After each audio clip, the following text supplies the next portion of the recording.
Morocco has just been hit with an earthquake of 6.8 magnitude that has devastated and touched over 300,000 people's lives. But Morocco has refused the help coming from France. Il y a un tremblement de terre. Hey! Doucement, doucement.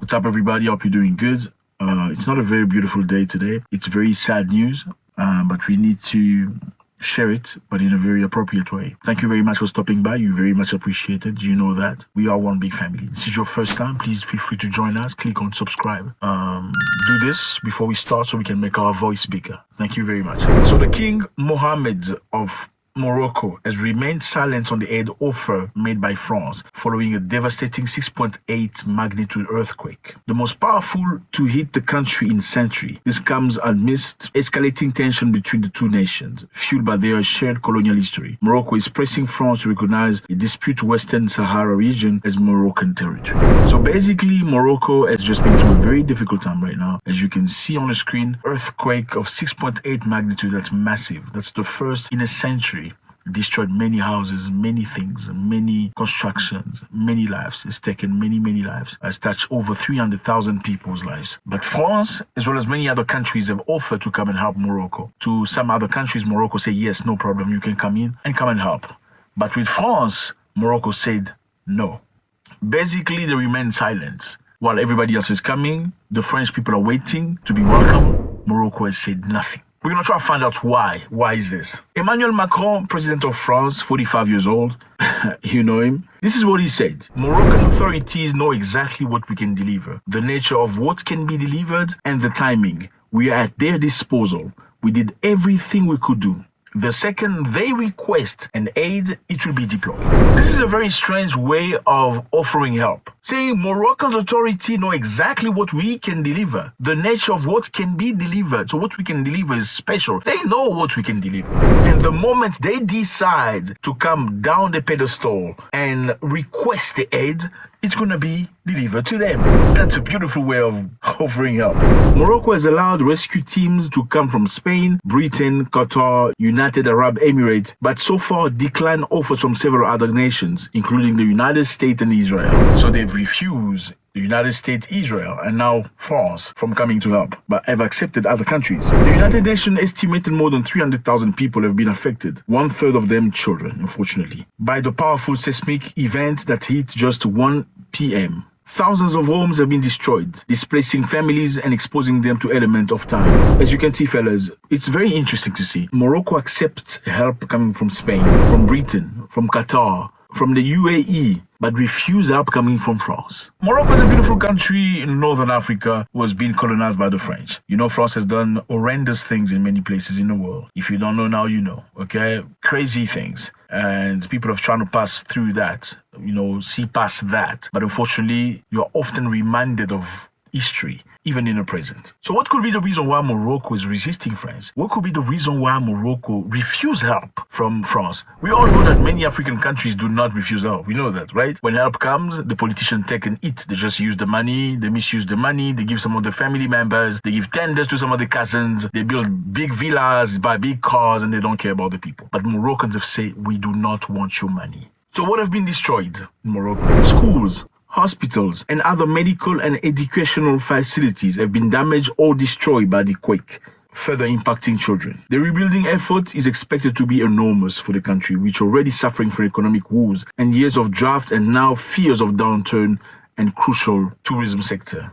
So what is the reason why Morocco doesn't like aid from France? They say in addition to colonial tension, obviously, same as Mali and Niger and some of that country, current relations between President Emmanuel Macron and King Mohammed VI have reached a low point. A planned visit by Macron to Morocco has faced repeated delays, and the post of a Moroccan ambassador to France remains vacant. So that means in France there is no ambassador from Morocco for some reason. Why is the reason? Let's find out. They say in 2021, France accused Morocco of spying on its officials using the Israeli software Pegasus. However, Morocco denied the accusation. So Pegasus is a very powerful tool, a hacking tool, sold only to states, I believe, built by Israelis. Pegasus can be used to spy anybody's cell phone, anybody's computer, anybody's... What is Pegasus? Pegasus software developed by Israeli firm NSO can be used to access phones, messages, and emails, look through phone photos, eavesdrops on call, track the owner's location, even film them while they're walking with the camera. So this is a tremendous, most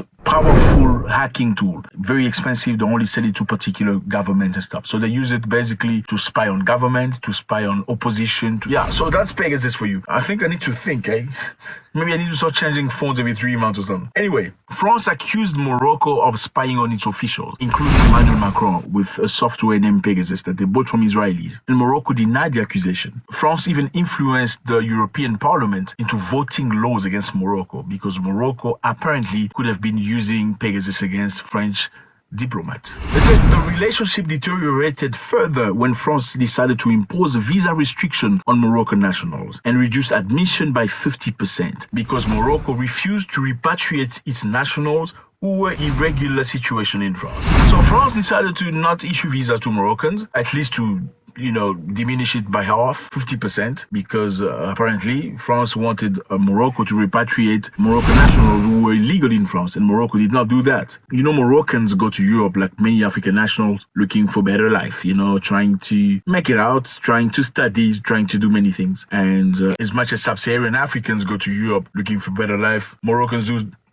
do the same. So France was not very happy with Morocco because Morocco refused to repatriate its nationals who were in France illegally. Then another thing, Algeria and Morocco don't get along really well. France decided to be very much friendly with Algeria. That angered Morocco. And France refused to recognize Western Sahara as a territory of Morocco. Number 4, France banned abaya. Abaya is a dress that many Muslim women wear, especially in Northern Africa and some areas of Arab nations. So what is abaya? Abaya is a loose garment, essentially a robe-like dress worn by some women in part of Muslim world, including North Africa, the Horn of Africa, and Arabian Peninsula. Watch. Mais on ne laissera rien passer. À la rentrée, je vais être franc avec vous, on sait qu'il y aura des cas.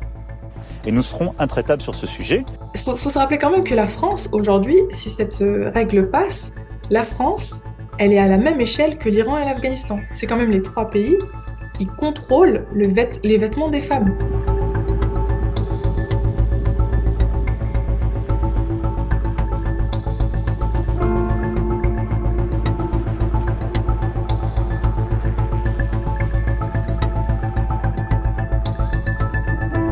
Je ne sais pas si elles vont s'exiler ou pas, mais elles seront traumatisées, ça c'est sûr.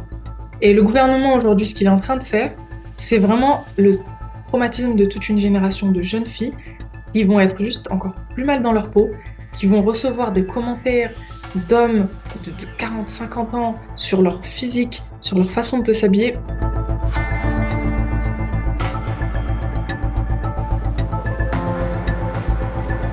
Derrière la baya, derrière le camis, il y a des jeunes filles et des jeunes garçons. Et il y a des familles. Il y a des êtres humains avec qui il faut échanger, dialoguer, faire de la pédagogie. Et ça, les chefs d'établissement, les personnels de direction, les enseignants le savent très bien, ils le font au quotidien. La décision d'interdiction de la abaya, c'est une décision illogique et une décision dangereuse. Illogique pourquoi? Puisqu'on parle d'interdire un signe religieux, sauf que la abaya, n'importe qui fait une petite recherche internet, découvre que c'est juste un habit culturel du Moyen-Orient. Et donc c'est illogique d'interdire sur base religieuse un habit qui ne l'est pas. The French government is moving forward with a decision to ban students from wearing the style of dress called an abaya in public schools. And it's drawn debate over where the line is between culture, fashion and religion. An abaya is a type of loose, full-length robe chosen by some Muslim women.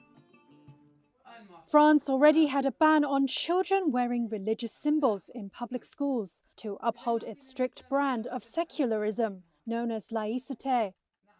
But it's struggled to update guidelines as its Muslim population grows. In 2004, France banned headscarves from schools.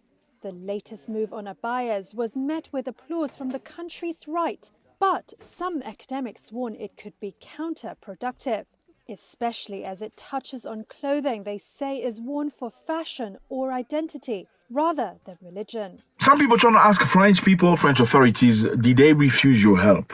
Okay, did Morocco refuse your stuff? French people say, France on Monday dismissed report that Morocco has rejected Paris' offer of financial assistance to help people affected by massive earthquake, saying the North Africa country is a sovereign nation and can choose which pair to assist and accept. Oh, now they recognize that Morocco is a sovereign nation. They can choose whoever they want help from. But let me just remind you what Emmanuel Macron said earlier. Emmanuel Macron said, Moroccan's authority know exactly what we can deliver, the nature of what can be delivered, and the timing.